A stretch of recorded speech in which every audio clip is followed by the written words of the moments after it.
ক্ষমতাচ্যুত সাবেক প্রধানমন্ত্রী শেখ হাসিনার বিরুদ্ধে আদালত অবমাননার মামলার শুনানি চলছে আন্তর্জাতিক অপরাধ ট্রাইব্যুনালে। সেখানে এই মুহূর্তে কথা বলছেন আইনজীবীরা।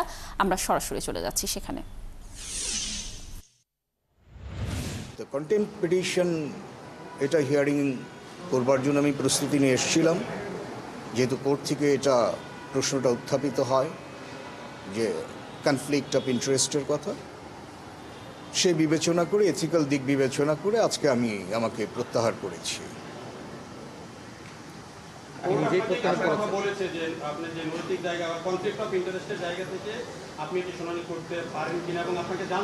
জি জি জি, আসলে কনফ্লিক্ট অফ ইন্টারেস্টের কথা যখন এসছে, আসলে সততার প্রশ্ন আছে। আমি সততা নিয়ে মামলা করি। যদি এই হিয়ারিংটা করা যেত তাহলে হয়তো আমার আজকের যিনি ক্লায়েন্ট তার সপক্ষেই আমি আমার সমস্ত সাবমিশন আমি রাখতাম।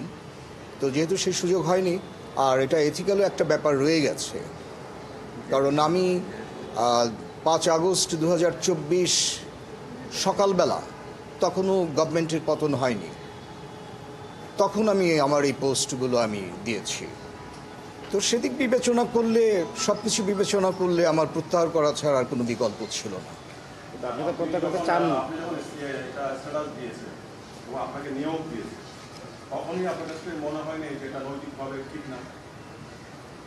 আসলে প্রতিটি মামলা আমাদের কাছে আসলে একটা ভিন্ন ধরনের একটা আবেগ থাকে।